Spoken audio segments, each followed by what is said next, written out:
We'll have a small discussion, more than a discourse. It will be like a discussion on the subject meditation, preventive and curative. How meditation cures the illnesses and prevents the illnesses, physical and mental. I'll try to give you a few information, then you can put any questions you want. I'll try to respond to the questions. Hope you are able to follow my accent.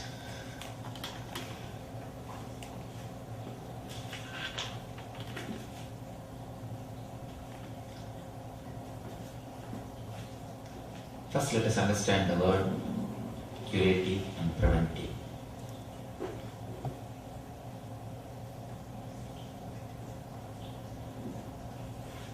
We all give so much of emphasis, we put so much of our effort, we spend all our money, energy, everything to cure the diseases. But we forget to put even 1% effort to prevent the diseases. Not only as an individual, as a group, or as a society,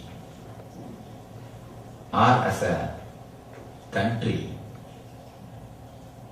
We open so many hospitals. All the governments of the world, they spend so much of time, energy, money in curing the diseases. But somehow I do not know,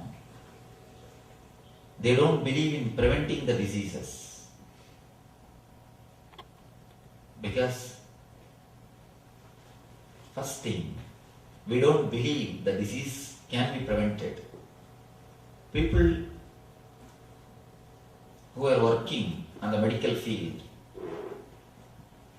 whether in the field of psychology or in the field of physiology, they are continuously working only with patients, the scientists, the doctors, the research scholars. They are working only with the patient.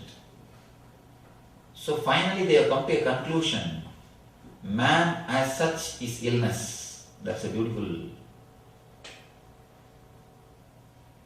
letter written by Sigmund Freud after the research of 30 years in the field of psychology. Of course, Sigmund Freud is considered to be a father of psychology. He says, according to my experience, man as such is sickness. Man as such cannot live happily. Of course, the specimens which he got, fortunately or unfortunately, he had only patients to do research. All his life he met with only patients, sick people. So naturally, he did not have the opportunity to interact with a Buddha, with an enlightened man, with a person who has achieved spiritual bliss in himself. Because he did not have the opportunity to have contact or connection with an enlightened man, with a spiritual person, he came to a conclusion, life as such is misery. Human being as such cannot be healed. Human being as such is nothing but the bundle of sufferings. He concluded, you cannot heal human beings as such.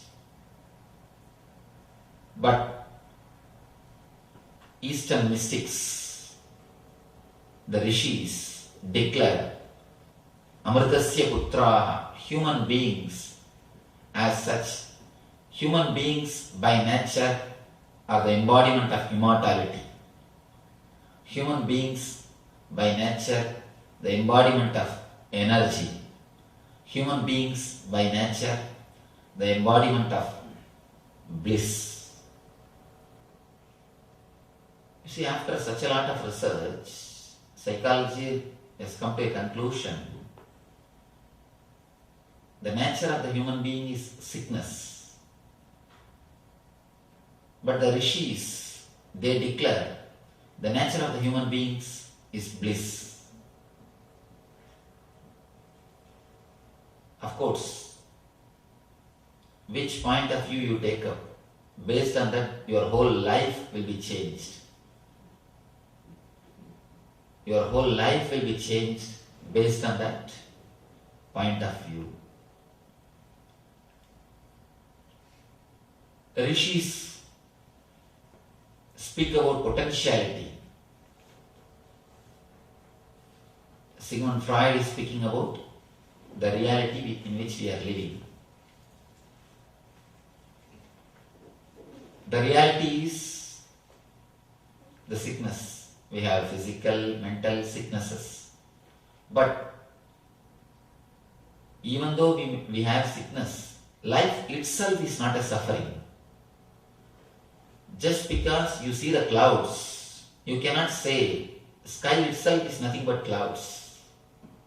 There is some space beyond the clouds which we call pure sky. There is a space in which sun shines, the silence, the beauty, the bliss prevails beyond the sky.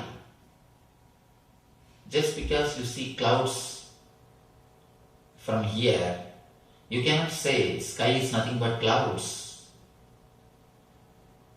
So rishis say, declare, any disease is nothing but a cloud in your body, in your mind. Just like clouds, this also will pass, this also will move. We work intensely to cure once we fall sick. But somehow we don't try to prevent. Because when you are healthy, you take your body for granted. You take your health for granted. When you are healthy, you don't even remember your body. The definition of health is, if you are able to forget your boundary, you are healthy. If you are able to forget your body, you are healthy. There's a beautiful saying in Taoism, when the shoe fits, leg is forgotten. When the belt fits, belly is forgotten. When the chain fits, neck is forgotten. You forget. If you are healthy, you forget your whole body. You don't remember your body. You don't remember your boundary. You don't think that I should do something to maintain my health. One more thing. We always think no diseaseness as a health. If you are not going to any hospital, if you are not taking any medicine, if you are able to manage your day-to-day routine without any medication, you think you are healthy. But according to me, the definition for health is a positive well-beingness. It is not only no diseaseness. No diseaseness is only one part of health. There is something more to health than simple no diseaseness. The positive well-being. Positive well-being more than no diseaseness is what I call health. Life. If you look at the life from the point of view of the masters, ancient masters, the rishis, they say it is just to be lived in a blissful way. They say Anandam Brahma Navyajanat. There is a quotation in Sanskrit. It means existence is bliss Don't waste it by missing it. Existence is the very existence. Your very life, your very breathing, your very living in this body is bliss. They say the body is filled with nectar, with bliss. The very life is bliss. And then they advise, please don't waste it by not enjoying it, by not experiencing it. If you are experiencing life as a misery, life as a totality of clouds, you are missing life somewhere seriously. You are sick somewhere very seriously. If you are feeling life is a suffering, then be very clear, you are missing the life somewhere very seriously. Only when you feel life is a great blessing, only when you feel life is a great energy, life is an overflow of energy, you are living it. Existence is bliss. You cannot exist without bliss, because anything in the world can exist only when it has got the feeling that it is going to have some bliss or it is having some bliss. Even the early morning, when you get up, if you remember somebody who gives you inspiration, or if you remember some joy, some pleasure which gives you inspiration, only then you will even think of getting up from the bed. Otherwise, what will you think? Oh, let us lie down. Let us have a little more time. Only when you remember something which you are supposed to do, which is going to give you directly or indirectly the bliss, joy, immediately you jump out of your bed. Bliss is the one and only inspiration. Joy is the one and only hope with which human beings are still alive on the planet Earth. Life as such is bliss. Only when you understand life as such is bliss, we will be able to go forward, we will be able to move ahead in our journey of preventing the diseases. As long as you have a deep faith that life as such is a misery, whatever you do will be against the life. You will go against the current, because you will think life as such is misery. Let me try to escape from the misery. But if you understand life as such is bliss, you will try more and more to relax. Only two options. If you think life as such is misery, you will try to escape from the earth. You will try to fly. You will try to escape somewhere. If you think life as such is joy, bliss, then you will try more and more to relax. Meditation.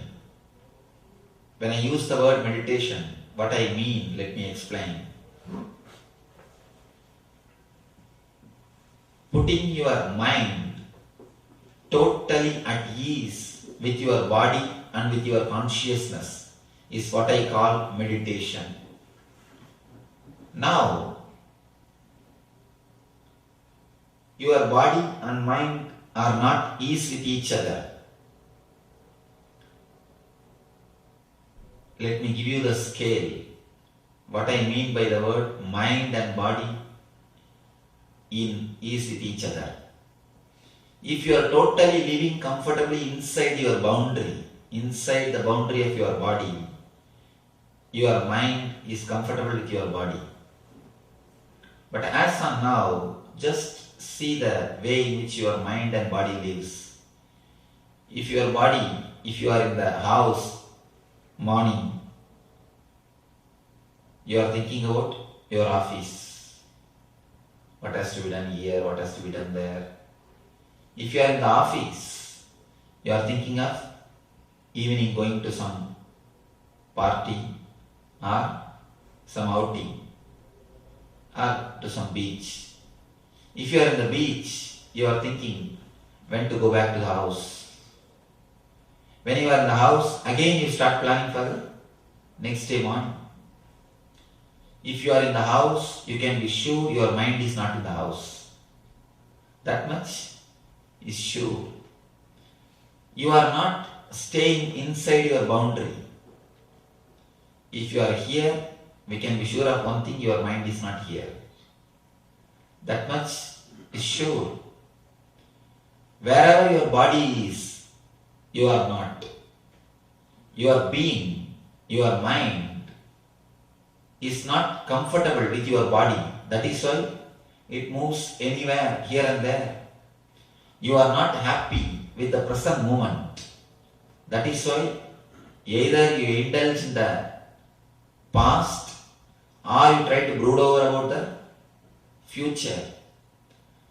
The pull towards the future or being caught up in the past happens because you are not happy with the present. If you are happy, if you are enjoying the present moment, this moment of your body and mind, naturally you will see your mind is eased with your body. Your mind will not be moving around. It will not be too much worrying about the past, or it will not be too much bothering about the future.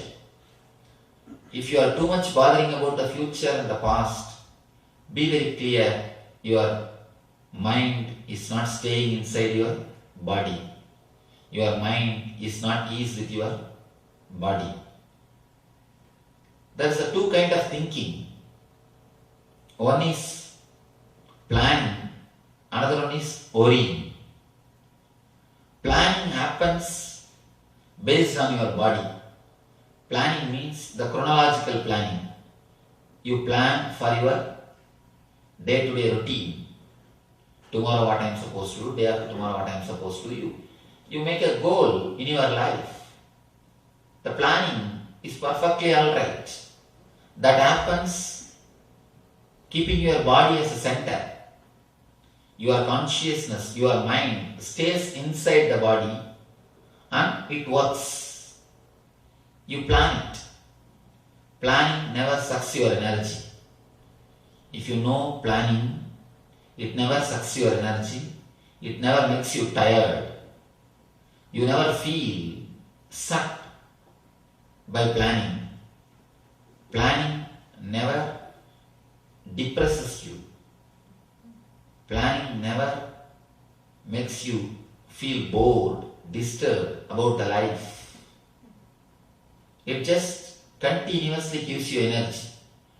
I tell you, the people who do the planning in the field of construction or in the field of machineries, they feel a tremendous satisfaction.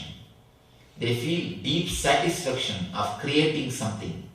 A proper planning is creativity. One more thing. Only God can create. If you are creating, you are experiencing godliness for that few moments. Only when you experience godliness in you for few moments, you can also become a creator. Anything on the planet Earth can be created only by God. If you are creating, you are experiencing godliness for the few moments. That is why these great poets and great dancers, great musicians, they will have such a deep satisfaction in their being, such a deep fulfillment in their being. You cannot imagine the fulfillment and the satisfaction people get when they create something solidly. That is why the field of music, field of dance, the field of art. In the field of art, So many thousands travel. It is not that everyone is getting paid. There are thousands of people who do it as a hobby. Why that becomes hobby for somebody? Because it gives a deep fulfillment. Fulfillment can come only when you experience godliness which is inside you.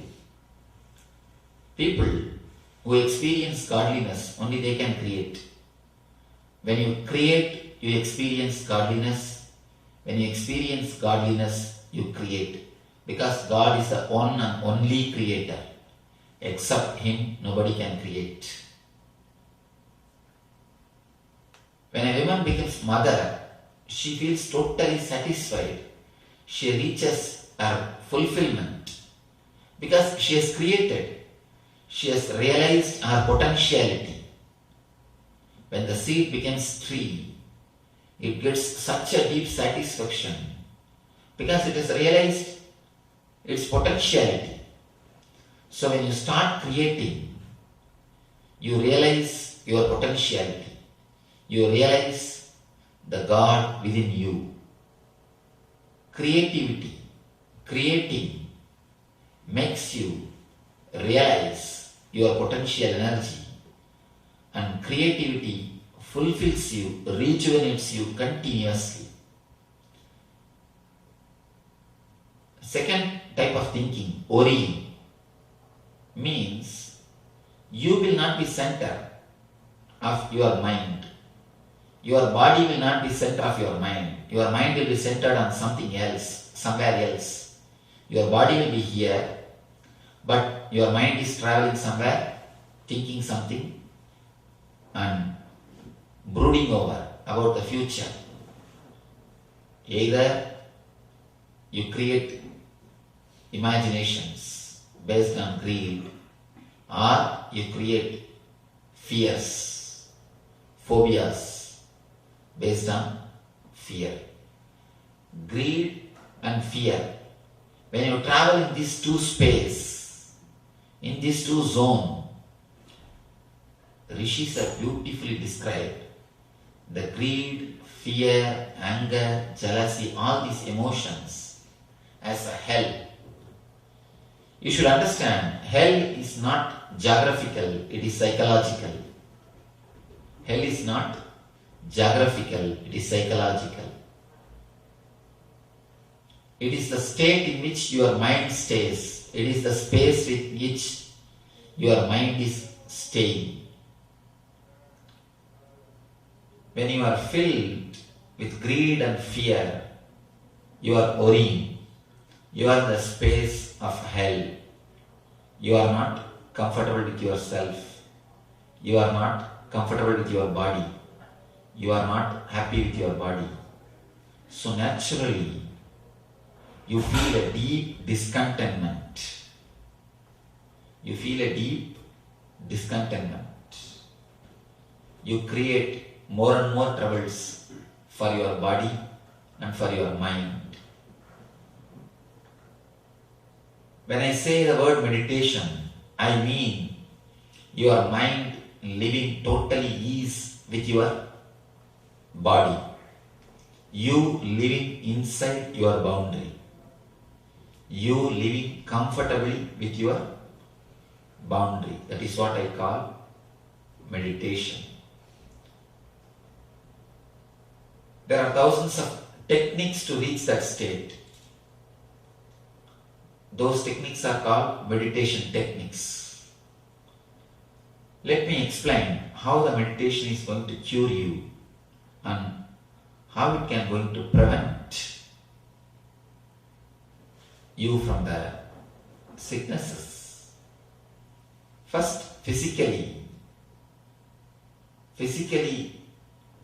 there are thousands of researches which has proved meditation cures illnesses. In our own experience, in my own life, not only in my body, I have seen in thousands of people's body meditation doing miraculous cure and healing. Just a month ago, before I started my trip, maybe 1.5 months ago, one lady, she came to meet me. She was having 20 years of psoriasis, skin disease. She said, I have tried all possible medications, Swamiji. Please help me, do something and help me. I was sitting and speaking to her. When I was speaking, I was able to identify, find out she has got a deep self-condemnation. She has got a deep self-condemnation and low self-esteem about herself. After speaking to her, I just gave her a small suggestion. Please stand in front of mirror and shout at yourself, scream at yourself for 15 minutes a day. This is what I gave. Stand in front of mirror for 15 minutes and shout, scream as much as possible on you. Bring out the anger, the violence, self-condemnation which you have on yourself. I told her, shout, bring it out, express it, vomit it out, finish it off. Of course, naturally she said, no, how can I do all these things? I am already in depression and disturbed mood. You are telling me to do something impractical. Swamiji, don't tell all these things. I told her, please try just for 21 days. I am not asking more, just 15 minutes, 21 days. You are suffering 20 years. Why not give me 20 days? She said, all right, I'll try. I just told her, stand in front of mirror, feel as if you are going to jump out of your skin, shout, scream as much as possible, condemn yourself as much as possible, shout at yourself as much as possible, bring all the negativity out and throw away. You will be surprised. You will be shocked. We have recorded medically, 15th day she was totally healed. In 15 days she is totally healed and it never came back. Of course, she says in these 20 years, not even one day her skin has become alright. Even if she takes strong medication, she will only feel a little bit of development, never a total cure. Now, without any medication, without any medicine, just by meditation, totally she has been healed. This is a technique from Sufism. The technique which I gave her is from Sufism. Totally she has been healed. Difficult to believe. But like the same way, thousands and thousands of cases were recorded. Actually, skin disease is nothing but a byproduct of self-condemnation and low self-esteem. Same way, we have thousands of written testimonials, written letters, and medical reports for the power of meditation to cure the sicknesses physically. Of course, mentally, there is no need even for any testimonial. If you just practice, you will understand. To know the apple is tasty, you don't need any testimonial or certificate. Have a bite, you will understand. To know the meditation cures mental sicknesses. Meditation makes you feel the well-being inside your mind. You don't need to believe, just have a bite. Then you will realize what miracles meditation does. It gives you a deep fulfillment, not only health, deep fulfillment almost all our psychological disorders are based on fear and greed. Too much of greed, too much of hope leads to hopelessness. According to me, all hope leads to hopelessness. Hope means path to hopelessness. Hopelessness is the goal to which you are traveling through the path of hope. Hope is the path, hopelessness is the goal. Any hope only leads to hopelessness. If you are hoping to have some money, if you are not achieved, God saved you, you will not fall in depression. If you achieve, you will have something called depression of success. You have achieved that money, but you have not achieved the joy which you expected you will achieve by achieving that money. There is a two thing. You don't work for money just for the sake of money. You think you will have something through the money.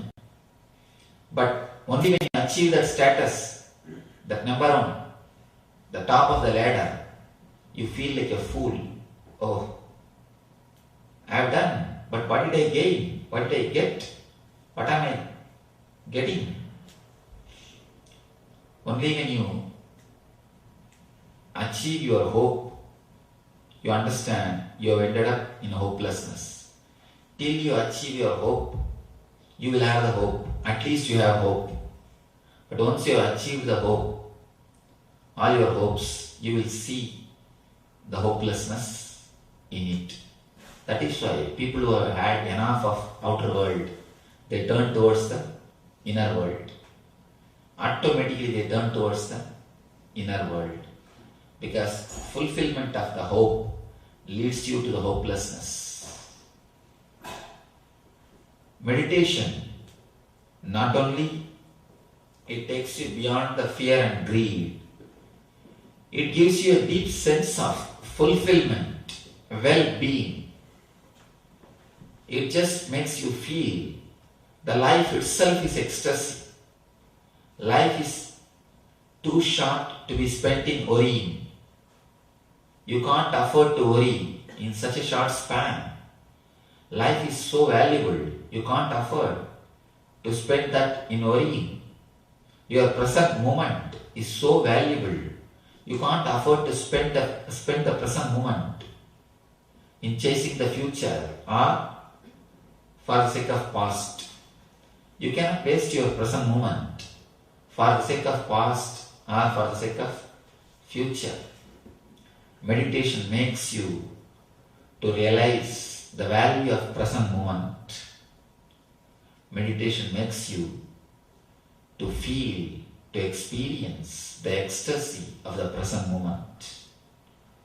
Of course, because we have never experienced this moment, present moment, what Buddha calls as Tathata.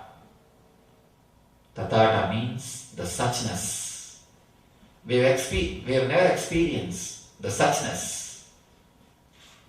We are nothing but a link between past and the future. We are never an entity. We are never an individual in present. We have never experienced the suchness.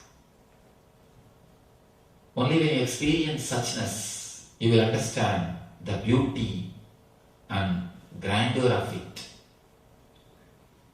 Then you understand my statement, life is bliss, life is joy, life is ecstasy. Rishis always declare life is ecstasy. When you experience the bliss, you feel such a deep contentment, such a deep fulfillment, such a deep satisfaction. Not only you prevent diseases happening, the basic disease, the idea I am the body itself is cured.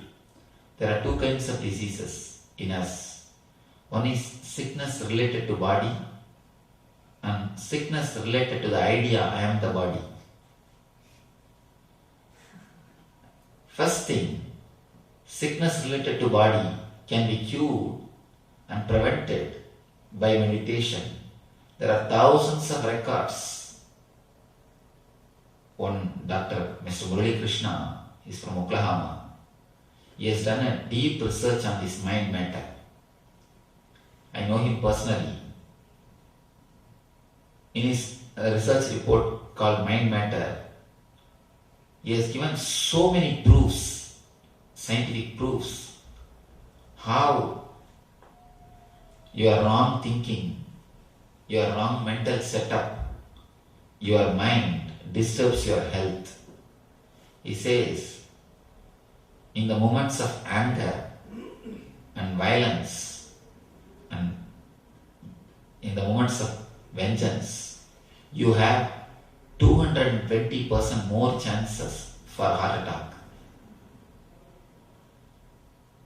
So many research scholars, so many doctors prove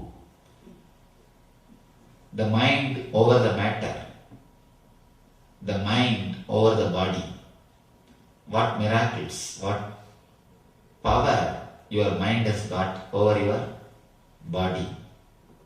If you look little deep, there is no such thing as mind and body exists. There is only one thing called mind-body. There is only one thing, mind-body. One end of your being is body, the other end of your being is mind. What you experience is mind, what you express is body. Expression of the mind is body. Experience of the body is mind. It is the same thing. This end is body, outer end is body, inner end is mind. There is no two separate things, body and mind. There is only one thing, body, mind, that's all. So when you know how to handle your mind, it does miracles on your body, on your health, to cure and to prevent. Above all, ultimately, the ultimate disease, idea I am the body, will also be cured. Because once you start feeling I am the body, you start feeling the boundary. Feeling the boundary is nothing but sickness. When you forget the boundary, you are in health. When you are totally healthy, you don't walk, you just feel like flying. In Zen Buddhism, they say if somebody walks, he cannot be Buddha. Buddha floats. Means don't think you'll be flying, literally. It more means not a physical flying, it's a being which floats. When you are really healthy, when you are really blissful, when you are in ecstasy, you don't walk, you just float. Because your being is so light, so beautiful, just like a flower, you float on the planet Earth. Normally, all the societies, all the communities, all the governments, they work to cure the people, but they never work to prevent the diseases.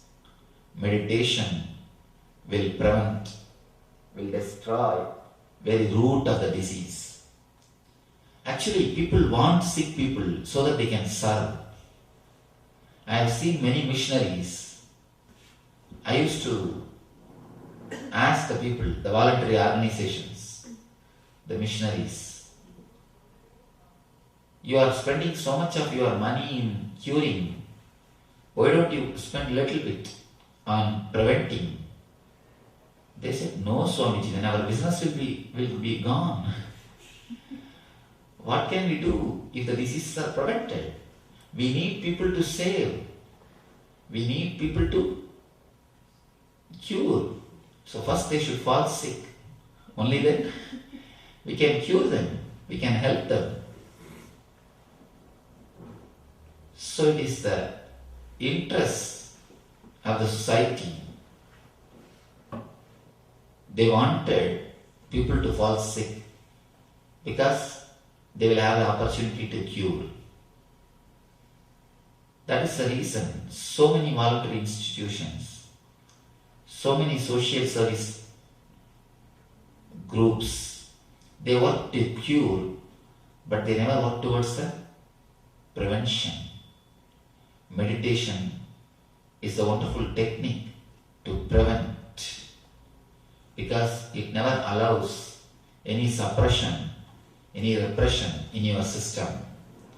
It continuously rejuvenates you and cleanses you out of, it cleanses your whole being. Continuous cleaning process of suppression and repression rejuvenates you and keeps you away from the disease and keeps you in a total well-being. Let you take up a little bit of meditation. If time permits, we will have a small technique. Let you take up some meditation technique as a part of your life, not only to cure, but to prevent the illnesses and reach the bliss. Nityananda. Thank you. If you have any questions, because whatever I said is more or less like a hypothesis. If you have anything, you are welcome to question. I'll try to respond.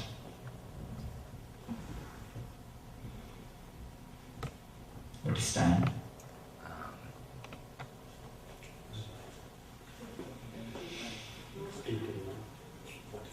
Hmm? 8:45.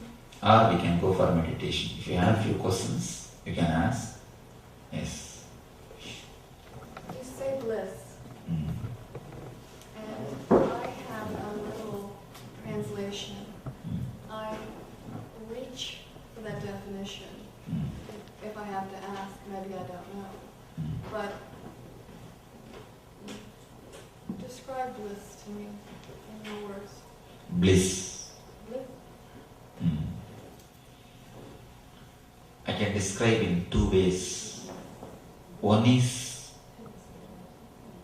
not feeling caged, bound. Swatantra means the freedom.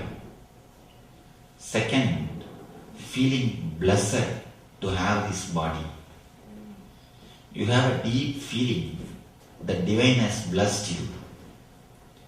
The existence has blessed you by your life. The very life is a blessing. The very life is a bliss. Somebody, a small story. One young man, unemployed, poor, went to the church and started praying to God. Oh God, please help me, have mercy on me. Somehow give me $100. I'll be able to manage my 1 week. Within a week, I'll find out my job, then I'll give you the donation. First $100, please help me. Of course, priest heard the prayer. He really felt sympathetic towards that boy. And priest thought, after all, poor boy, let me try to help him. He put $50 in a cover, went near him and handed over the cover and told, "Oh, my son, God has told me to hand over this cover to you. Please have it." The boy rushed to his place, opened the cover and saw $50. Immediately he started praying to God, "Oh God, next time when you send money, please send directly. The priest has taken half of his commission. Please don't send through the priest. You see, the boy is looking what is missing, not what is given. He feels life is a suffering, even when he gains, even when he gets something, he is not able to enjoy the life. So when the attitude is set in that way, if your mind is set for that, whatever you gain, finally you make the same comment like that boy. Oh God, next time send directly, don't send through priest. One person came and told me, Swamiji, you say life is bliss, but I have lost my diamond ring. What do you say about it? I am suffering. I told him, fool, feel that you have a finger. You have not lost your finger. Enjoy. Feel the joy and bliss that you are alive. Every moment is just a pure gift from existence. Can you earn your life? You can earn everything to live. But can you earn the life itself? No, not even a single breath. It is a pure gift from existence. Feeling blessed for having this body and life. First thing, not feeling bound, not feeling caged, feeling a tremendous freedom, inner freedom. Next thing, feeling blessed to have this life itself. These are the two feelings, I call it as bliss. These two put together and something more than these two, what I call bliss. In Sanskrit there is a word ananda. I broke that word ananda and gave you the meaning. Means feeling of blessedness, Ashirvada. Nanda means a feeling of freedom, unboundedness.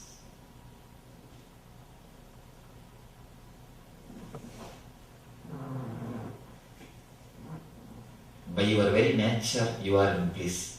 That is why you work for bliss. See, if you get a headache, you try all your best to come out of headache. Why? You know your nature is not headache. Your nature is headachelessness. So you work towards it. If your very nature is a headache, will you work to come out of headache? You will not even know that there is some period called headachelessness. You will just be in the headache. Now you work for headachelessness because you know that is your nature. So you want to go back to your nature. That's why you work intensely to come out of the headache. You take some pill, you take some medicine, you take some rest, you do something to come out of the headache. Same way, you know for sure in your heart of heart, you know bliss is your nature. That is why you work towards it.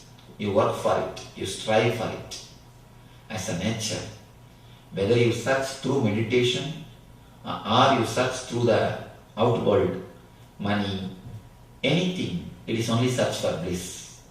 Search for money is also nothing but search for bliss. You want to expand your boundary. If you have more money, you have more choices. You have more choice. You can choose this or that. That is the reason you want more money. More money means you have more freedom. Your boundary is big. So the expansion of boundary, the more freedom is what you search even through money. Money as well as the meditation. Both is nothing but the path to the bliss. If you go through money, you try through the outer world. If you go through meditation, you try through the inner world.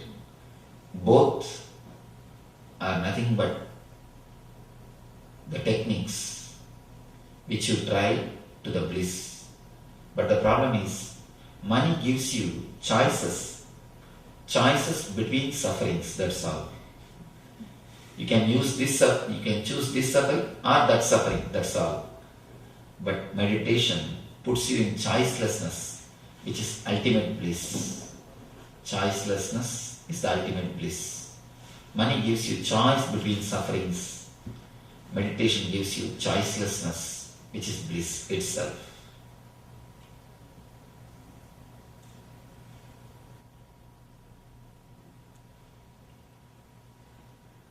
Yes. Can you explain something, the difference between pleasure and bliss? Pleasure, which is between two pains, is bliss. Actually, bliss, when it is marked between two pains, it is pleasure. I can say in this way, the gap between two wars can never be called as peace. It's a preparation for the other war. Gap between two wars, if you call that as a peace, the gap between two pains, you can call that bliss as a pleasure. If I were to put it in a much more clear way,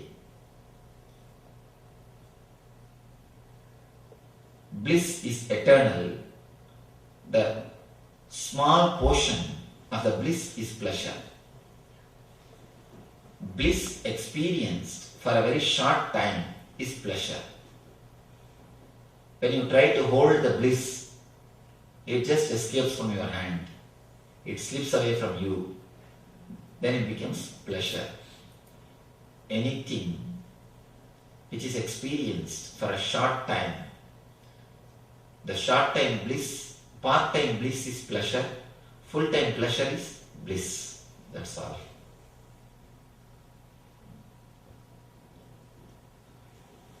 That's why we greet the people, pleasure to meet you. Short time.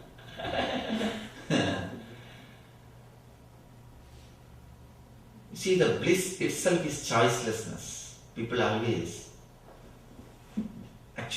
greedy of my state. When they see me again and again, when they live around me, they are greedy of the state in which I am living.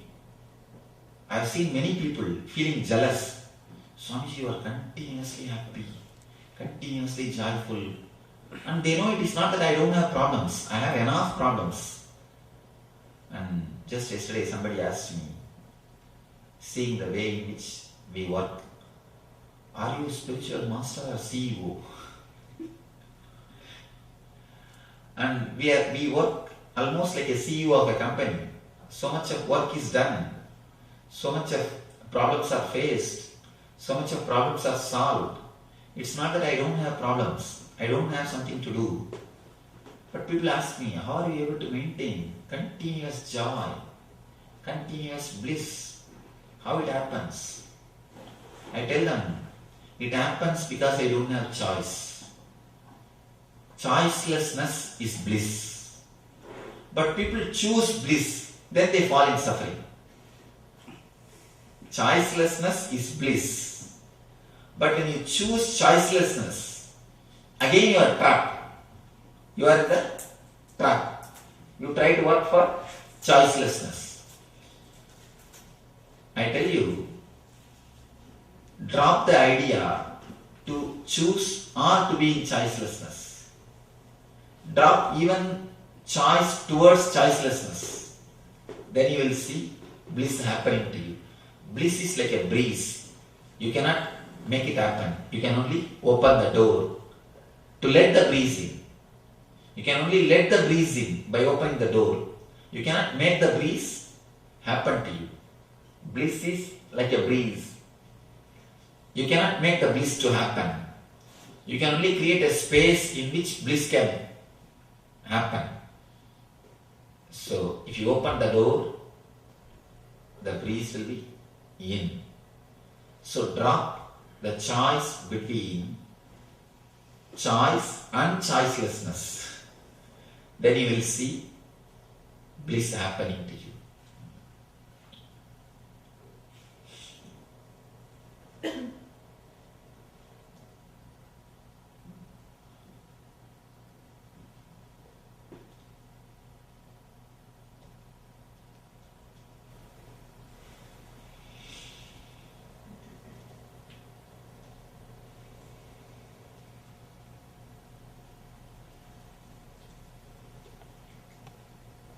I think we'll have a small meditation technique. Is it okay with you all? Anybody, for any reason, if you don't want to meditate or if you can't meditate, you can leave the hall. You are free to decide. It's only choice. It's a very initial level technique which I always give, which I always prescribe for the people to start. A simple technique, but very effective, highly powerful. I call it Maha Mantra, means the greater technique. Mantra means technique. Very simple but highly effective. Let me give you the instruction, then you can start the technique. Just 20 minutes technique. 4 instruction. First,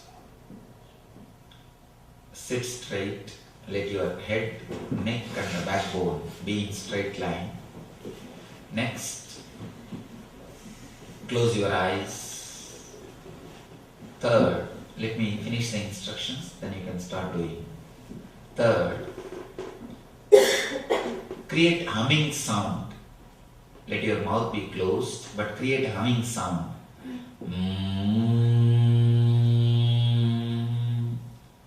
Just like humming sound for 20 minutes as intensely as possible. Because this sound clears the energy and air circulation of your system. The energy circulation of your system is cleared by this humming sound.